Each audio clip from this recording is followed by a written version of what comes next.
We've had discussions, you and I have had discussions. Yeah. We thought we had that settled numerous times. And then President Putin goes out and starts launching rockets into some city like Kiev and kills a lot of people in a nursing home or whatever. You have bodies lying all over the street. I'm disappointed in President Putin. Very disappointed in him. So we're going to have to look, and I'm going to reduce that 50 days that I gave him to a lesser number because I think I already know the answer what's going to happen.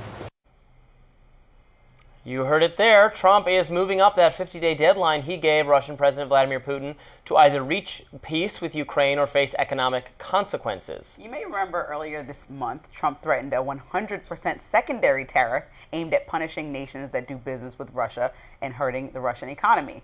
The initial 50-day deadline gave the Russians until September 2nd to reach a deal, but Trump clarified Monday afternoon in a sit-down with the UK Prime Minister Keir Starmer that the new deadline could be shortened to early August, just 10 to 12 days. Russian officials have not taken kindly to Trump's threats, with former Russian President Dmitry Medvedev claiming that the move is a step toward war.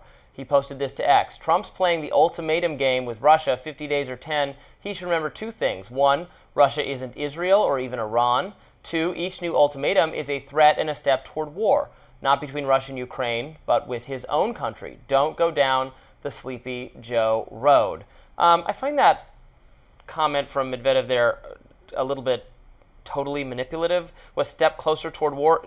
Dude, your country is in a war. It's attacking another country. Trump is trying to get peace. He's trying to do this multiple ways. We've tried it.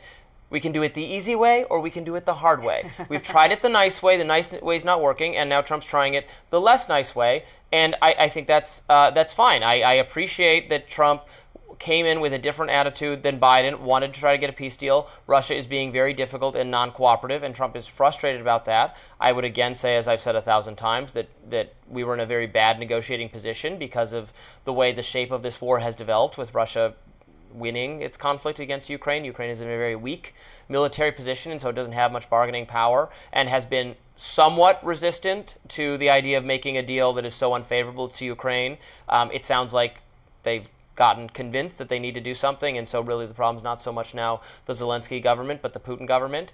But the Putin government is a problem, and Trump's trying to deal with it as best we can. We don't want to be in a war with Russia, and I would again say if it's about the U.S. having some kind of direct military conflict, we should try to avoid that at all costs. In fact, we must avoid that. There's no cost we can pay. It's not going to be fine.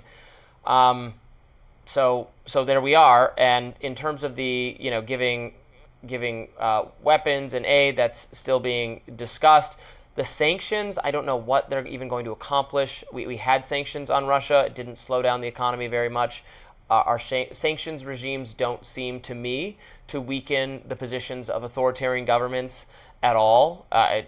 Show me the track record. Show me where sanctions got us a kind of favorable outcome. I guess our sanctions were part of the story of Assad being overthrown in Syria, which I don't even know if that was a net positive. We're going to give the ISIS guy a chance, but we'll see how that shapes up. Anyway, I ranting. understand Trump's What's your position, take? but show me the example where cozying up to a dictator ever worked. And so while the rest of the world was kind of calm and said, yeah, we should go about this in a way that we're supporting Ukraine, and Trump's treatment of Zelensky was a little bit abhorrent and not appropriate, I'm still happy that he's moving in the right direction now for the second time, a direction that he probably should have started his presidency with, because he overestimated what he can get Putin to do. No one thought that he can get Putin to be, no one thought he was that much of a great negotiator to get a dictator to change their ways on something that they've been trying to do for decades and generations. Long before Trump was even in office, this was a goal in Russia's mind, trying to get Crimea back in their territory and everything that's happened so far. So I think, I'm happy as a country that at least we're taking a stance on the world stage against a dictator. And I do think that sanctions and monetary repercussions for Russia do work. I think their oil revenues are shrinking.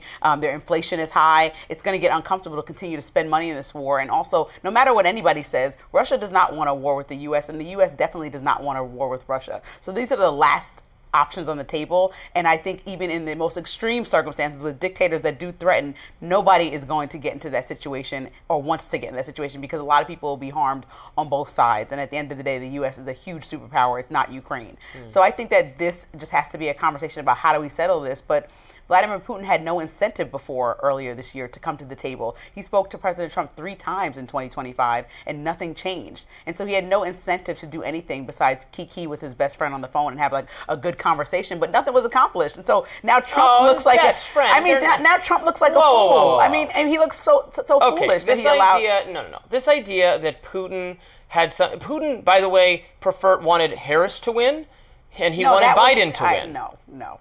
He said he did. Yeah, that was like a joke to me. No, it's not a joke. It's the truth, because he knows those people are more easily manipulated by Ukraine in a way that is going to be good for Russia. What, we're not supposed to take him at his word that those are the people he preferred? No. You don't? Okay, I was told we must. I think it's clear his preference was to deal with predictable, tractable Joe Biden and Kamala Harris. Well, either way, backing Ukraine is not charity. It's a long-term strategy. Also, you said cozying up to a...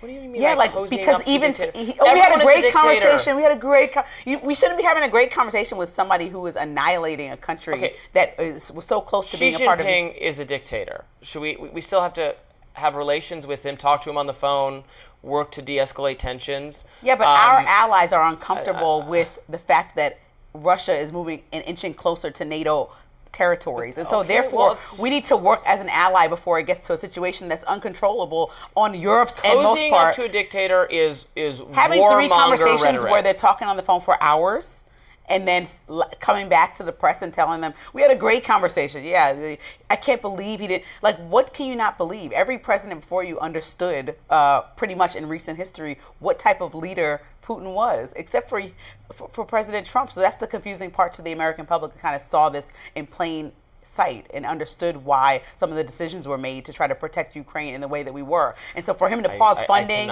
and get Ukraine in the situation that it's in even further, not to be able to protect itself and kind of stall Russia and stall out this war to make them continue to expend resources. Well, okay, that's what we did. That plan, that was the Biden plan, and it didn't do Ukraine any favors. Thousands of people got killed, and now Ukraine. We gave Trump our just said full himself, support. We did it again, and they bombed the day after we got off the phone. They bombed. We did the refusing to cozy up, and where are we? We're in the exact same situation. Okay, so then Trump tried no to get on the phone with Russia. amount of moral frustration with Putin was going to save Ukrainian lives. And then Trump got on the phone with Russia, and then within a week of that conversation, drones were all over Ukraine and bombing the city, and people died again, and so nothing happened either way. I guess I'm the liberal. Can't we give peace a chance?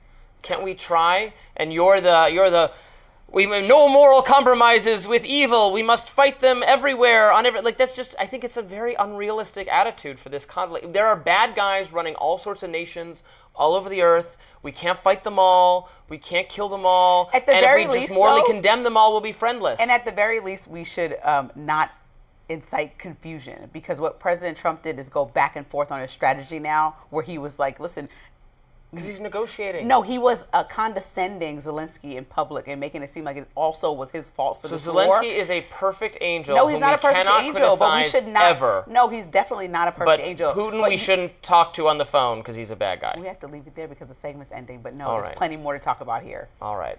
Up next, President Trump is disputing Benjamin Netanyahu's claims of no starvation in Gaza while vowing to set up food centers to deliver aid to the people there. Don't go anywhere.